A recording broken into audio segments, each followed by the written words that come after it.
Assalamualaikum warahmatullahi wabarakatuh. Halo semuanya, perkenalkan saya Nadia Alfia Rahma. Pada video kali ini saya akan mempresentasikan materi dengan judul Komunikasi Efektif, Relasi Lebih Produktif.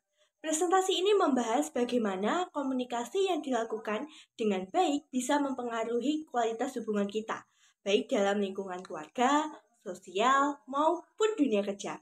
Selanjutnya, mari kita lihat tujuan dari presentasi ini.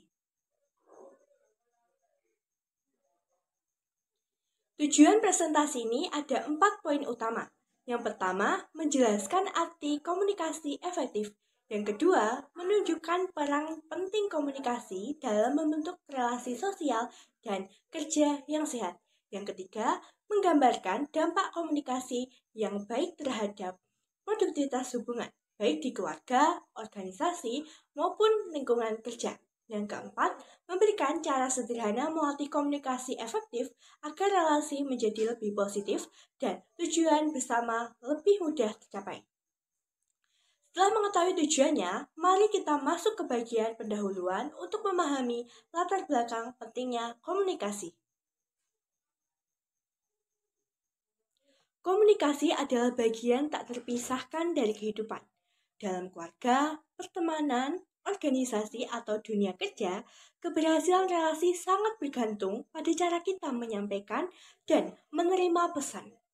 Komunikasi yang tidak tepat seringkali menjadi penyebab utama konflik, miskomunikasi, bahkan gagalnya kerjasama.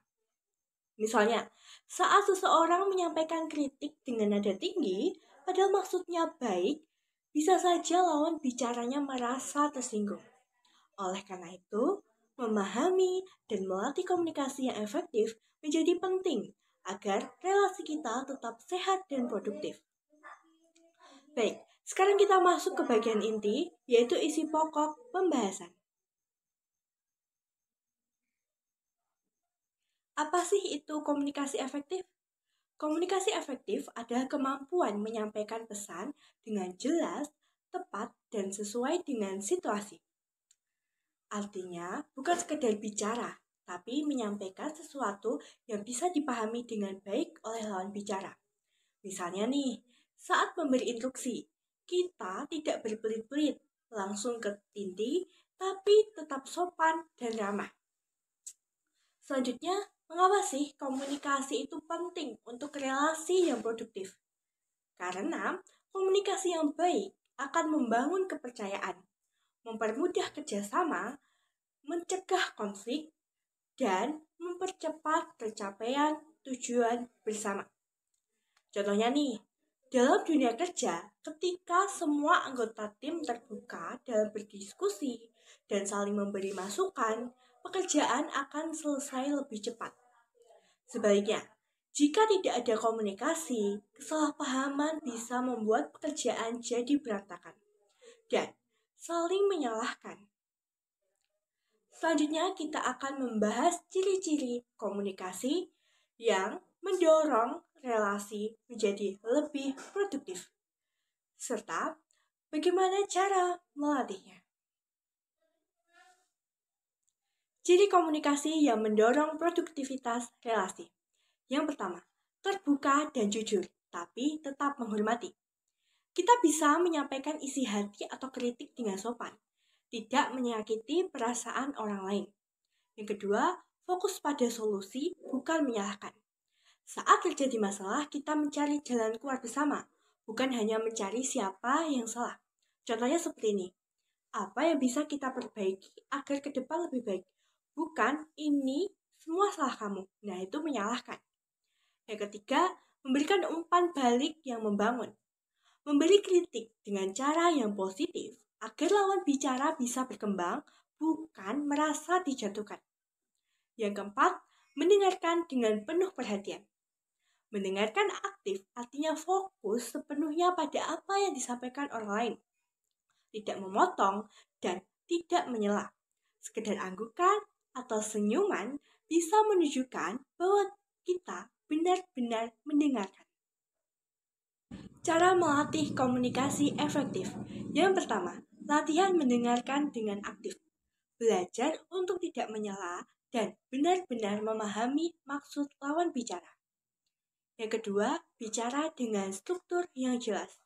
Sampaikan ide dengan urutan, latar belakang, inti pesan, lalu kesimpulan.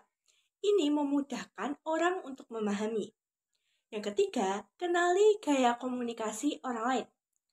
Ada orang yang nyaman bicara diajak langsung. Ada yang lebih suka dengan pendekatan halus. Menyesuaikan gaya komunikasi membantu pesan kita lebih mudah diterima. Yang terakhir, latihan konsisten. Komunikasi bisa dilatih lewat presentasi, diskusi, atau membuat konten seperti video ini. Semakin sering kita berlatih, semakin lancar dan percaya diri kita saat berbicara. Sebagai penutup, mari kita rangkum poin-poin penting dari materi yang telah tersampaikan. Jadi, komunikasi yang efektif bukan hanya tentang berbicara dengan lancar. Yang lebih penting adalah bagaimana pesan kita disampaikan dengan makna, bisa diterima dengan baik, dan tidak menyinggung perasaan orang lain. Dengan komunikasi yang baik, hubungan kita menjadi lebih produktif. Kita lebih percaya, lebih mudah bekerja sama, dan tujuan bersama lebih cepat tercapai. Jadi, jika kita ingin relasi yang lebih sehat, lebih positif, dan bermanfaat, maka kita harus terus belajar dan melatih komunikasi yang efektif. Terima kasih atas perhatian teman-teman semua. Semoga presentasi ini bermanfaat dan bisa membantu kita semua untuk menjadi pribadi yang lebih komunikatif dan produktif. Wassalamualaikum warahmatullahi wabarakatuh.